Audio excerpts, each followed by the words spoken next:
फौजी काका और दंगा फसाद। ये कवर चित्र है दोस्तों।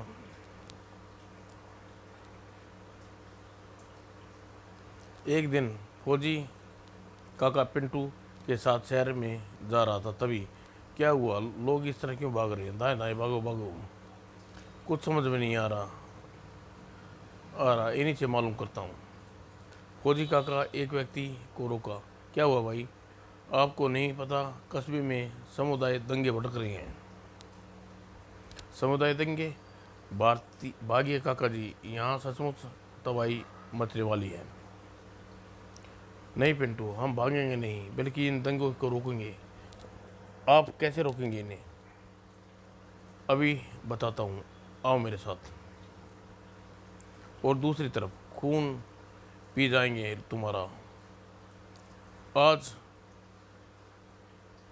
कोई जिंदा नहीं बच पाएगा। साथियों टूट पड़ो इन पर। तभी रुको, दोनों गुट आमने सामने थे। क्यों खून बहाने पर तुले हुए तुम एक दूसरे का?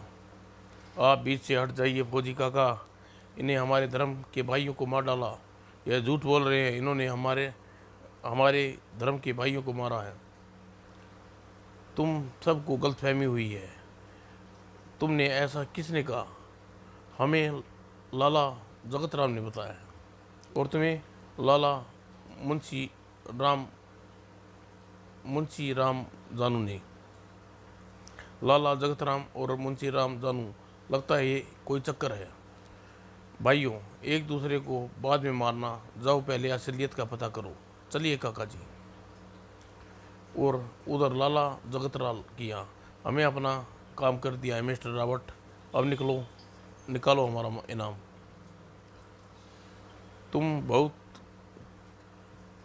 क्लेवर है, अफवाह फैलाने का एकदम मास्टर। हे, हम तो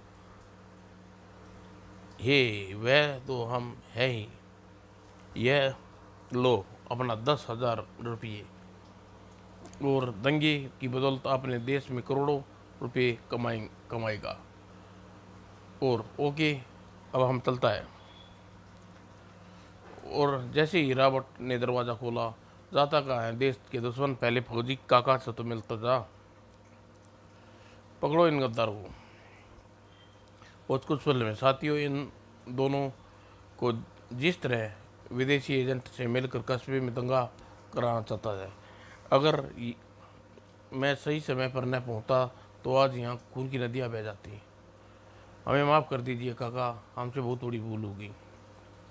आइंदा ध्यान रखिए, अफवाहें में कभी तहस में मत आना। धन्यवाद काका जी, आपने हमारी आँखें खुल गई। और ना हिंदू न मुसलमानों दुश्मन है, न मुसलमान हिंदुओं का दुश्मन, तो देश के गद्दार हैं जो दौलत के पीछे अपने वतन को, अपना देश ईमान बेच डालते हैं। फिर फिर फिर का पस्त लोग हैं जिन्हें धर्म के नाम पर भाई से अलग कर दिया है। जाओ, आओ तुम मेरे साथ हिंदू और मुसलमान सच्चे प्यार की तस्वीर दिखाता हूँ। और सभी फौजी काका के साथ चल दिए। और थोड़ी देर बाद वे उनके घर पे। इसे देखो, इसका नाम तौफीक था, जिसने हिंदू मुसलमानों और भारत पाकिस्तान जैसी सीमाएं तोड़कर इंसान होने का फर्ज निभाया। लेकिन इसलिए इसकी तस्वीर मेरे घर में लगी हुई है। इसके पीछे क्या कहानी है काका जी? हमें भी बताइए, इनके बारे में ज़रूर बताऊंगा, ताकि तुम लोग इनसे सबक सीखो। यह उन दिनों की बात है जब चीन का युद्ध मेरी बहादुरी और कुर्बानी को देखते हुए मुझे कर्नल बना दिया गया था। उस दिन ऑफिस से घर लौट रहा, तभी यह क्या है, खुद पढ़ लीजिए। और मैं तार पढ़ने लगा। ओह, लाहौर में रहने वाली मौसी की तबीयत बहुत ख़राब है, अब शायद वो जिंदा न बचे।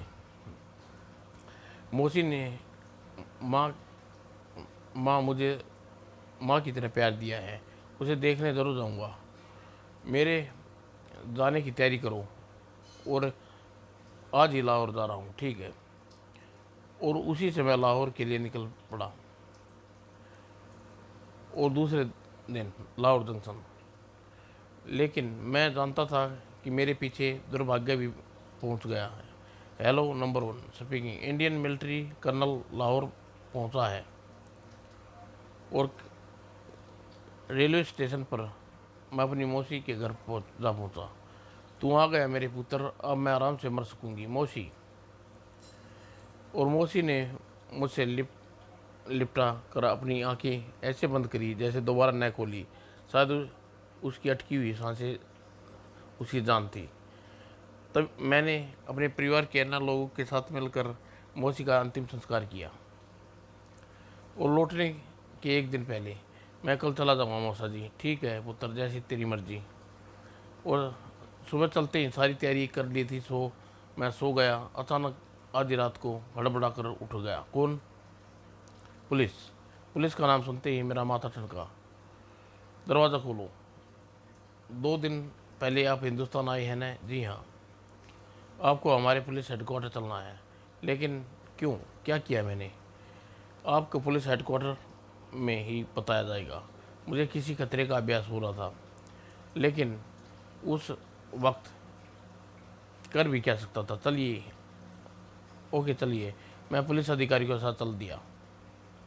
थोड़ी देर बाद पुलिस हेडक्वार्टर में। हाँ, इंडियन मिलिट्री कर्नल के पद पर काम करती हो? जी हाँ। लेकिन यहाँ क्यों लाया गया है मुझे? क्या जुर्म है मेरा? जुर्म है? ले चलो इस साले को टॉर्चर रूम में। यह गलत है, अन्याय है। बोल। और बोलो तड़ाक। भयंकर बदला दे, यातना देने के बाद मुझे नहीं छोड़ा सके। न सवाल की न जाने साला किस मिट्टी का बना है। इतने टॉर्चर के बाद जुबान नहीं खोली। इसे मिलिट्री हेडक्वार्टर भेज दो। टॉर्चर के बाद यह गा गा कर बताएगा। और कुछ ही देर में पुलिस स्पेशल वैन मुझे मिलिट्री हेडक्वार्टर ले जा रही थी। अचानक बढ़ती वैन में झटके से रुकी। ओह, क्या हुआ? वैन को रुक क्यों गई? तभी मुझे तभी तभी मैंने सोच में डूबा हुआ था। चौंक पड़ा। गोलियों की आवाज़ आ रही थी और बाहर से काफ़ी गोलियां के चलने के बाद आवाज़ें आती रही। उफ, यह न जाने क्या है। और तभी तड़ाक। बाहर निकलो। कौन हो तुम? मैं कहता हूँ मैं सवाल नहीं कर, जो कहता हूँ करो। मैं वैन से बाहर निकला। और ये सारे सिपाहियों को तुमने मार डाला। वक्त आने पर तुम्हें इस सवाल का जवाब मिल जाएगा। फिलहाल हमारे साथ चलो। वे मुझे लेकर खंडर में पहुँचे। अब बताओ अपने बारे में, कौन हो तुम लोग? और तेज़ी से उन नकाबपोशों के साथ चल दिया। और इतना सुनते ही नकाबपोश का हटना। और तुम शायद मुझे पहचान पहले भी देखा है। तुमने मुझे पुलिस हेडक्वार्टर में देखा है। मेरा नाम तौफीक खान है। लाहौर पुलिस का एक साधारण सिपाही के पद पर कार्यरत हूँ मैं। और यह शहीद मेरा दोस्त। तुम दोनों पाकिस्तानी हो, फिर पाकिस्तानी सरकार के मुलाजिम हो, फिर पुलिस से क्यों मुझे छुटा मुक्त कराया? दोस्त, हम पाकिस्तान ज़रूर हैं, लेकिन अपने देश के प्रति वफादार भी हैं। इसलिए सबसे पहले पहले इस हम एक इंसान हैं। इसलिए हमें यह कतई मंजूर नहीं है कि एक बेगुनाह इंसान को कोई के साथ इस तरह ज़बरदस्ती की जाए। अगर तुम कसूरवार होते तो हमारे अधिकारी तुम्हारे बहादुरी दिखाकर तुम्हें पकड़ा होता। और कसम पाक परवरदिगार की, तुम पर जुल्म डालने वाले को तौफीक खान सबसे आगे होता। लेकिन इस समय तुम हमारे मेहमान हो और हमारे देश को तुम्हारे जैसे मेहमान को खुदा का दर्जा दिया जाता है। और हम अपने खुदा को इस तरह जलील होते नहीं देख सकते। ओह, तुम सचमुच महान हो। अगर तुम इंसान के दिल में तुम्हारे जैसा जज्बा हो तो सीमाएं और धर्म का झगड़ा न हो। दुनिया में हर इंसान भाई भाई बनकर रहे। चाहते चाहते तो हम भी यही हैं दोस्त, लेकिन हमारे चाहने से कुछ नहीं होगा भाईजान। हमारी दुनिया के लोग ऐसा चाहने लगे तो फिर तो क्या कहने। या अल्लाह हम सभी को ऐसा करने की तौफीक अदा करना, आमीन। और तभी कुत्ते के भौंकने की आवाज़ें हम चौंक पड़े। क्या हुआ? कुत्ते कुत्ते, ओह! इन कुत्तों की आवाज़ें अच्छी तरह पहचानता हूँ, ये सेना के कुत्ते हैं। ओह! इसका मतलब हमारी तलाश शुरू हो रही है। ऐसा ही, हाँ ऐसा ही है। लेकिन इतनी जल्दी सेना हमारे बारे में कैसे पता चल सकता है? जिन सिपाहियों को मैंने मारा शायद उनमें से कोई जिंदा बच गया हो। उसी ने वायरलेस पे मिलिट्री हेडक्वार्टर को सूचित कर दिया हो। बिल्कुल ऐसा ही हुआ होगा। अब क्या होगा? हमें मुकाबला करना होगा। काफ़ी संख्या में सैनिक होंगे, हम मुकाबला नहीं कर सकेंगे। मुकाबला तो करना होगा, लेकिन उनके लिए एक बम की ज़रूरत होगी। बम तो तैयार तो है मेरे पास, तो फिर बन गया काम। तौफीक खान ने 2-3 बम मेरे हाथ में रख दिए। ये हैं तो साधारण, लेकिन काम चल सकता है, देखते हैं। लेकिन तुम करना क्या चाहते हो? और दीवार पर बम लगाने में जुट गया। जल्दी करो, दो सैनिक बस पहुंचने वाले हैं। और मुझे अपनी गन दो। बस जो ही मैं कहूँ तुम बम्बों पर गोली चला देना, लेकिन ध्यान रखना गोली सीधी इन्हीं के बम्बों को लगनी चाहिए। और तभी वे आ गई, फायर। और अगले ही पल गोली बम्बों पर लगती है और दीवार पर कचौड़ लग जाती है, धड़न धड़ धड़ धड़। मेरी चाल कामयाब काम कर गई। वाह बड़े भाई वाह, क्या शानदार तरीका अपनाया तुमने इन सैनिकों से निपटने का। हमारे तरीके से सैनिक कुछ देर के लिए तो रुक सकते हैं, लेकिन ख़त्म नहीं हो सकते। बस चलिए, इनसे पहले तुरंत यहाँ से भागना हुआ। अगले पल हम भाग खड़े हुए, लेकिन ये उपये कुत्ते बुरी तरह हमारे पीछे हैं। भागते रहो, अगर रुके तो ये चीर फाड़ डालेंगे। और कुछ ही क्षणों बीते थे कि पीछे। इनसे बचने के लिए कोई उपाय सोचो, वरना उपाय काश। लेकिन मुझे आस है कि एक किरण नजर आई। तुरंत ही मैं चीखा, कूद नदी में कूदूं। और अगले ही पल जितनी देर जितनी देर तक हो सके पानी के नीचे नीचे नीचे ही तैरते रहना और आगे बढ़ना। पानी के नीचे नीचे तैरते हुए हम आगे बढ़े। और जल्दी ही यह नदी हमें सही समय पर मिल गई, हम बच गए। हाँ, ऐसा इसलिए हुआ क्योंकि पानी की सतह पर कोई गंध बाहर नहीं निकलती। अब अब क्या करना है तौफीक भाई? पास ही मेरा गांव है है रवाना है, खाना है। सबसे पहले हमें वहाँ चलते हैं और वहीं बैठकर भाई जान को पाकिस्तान से बाहर निकालने का प्लान बनाएंगे। और कुछ देर बाद मेरी वजह से तुम यहाँ मुसीबत आने तो नहीं आएगी। अलबत्ता तो ऐसा होगा नहीं, खुदा ने लेकिन खुदा का वास्ता ऐसा हो भी गया तो तुम्हारी वजह से आई मुसीबत को तौफीक हंसते हंसते झेल जाएगा।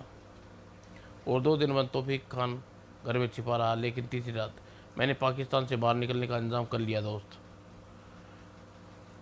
अब से 2 घंटे बाद यहाँ से एक बारात की पाक की सीमा के पास अठारी इलाके में जाने वाली है आने को मुझे भी न्योता मिला है, जाने को मुझे भी न्योता मिला है। बारात मेरे साथ तुम भी अठारी चलोगी। वहाँ तुम्हें भारतीय सीमा में छोड़ आऊँगा अगर तुम सही सलामत अपने देश पहुँच जाओगे।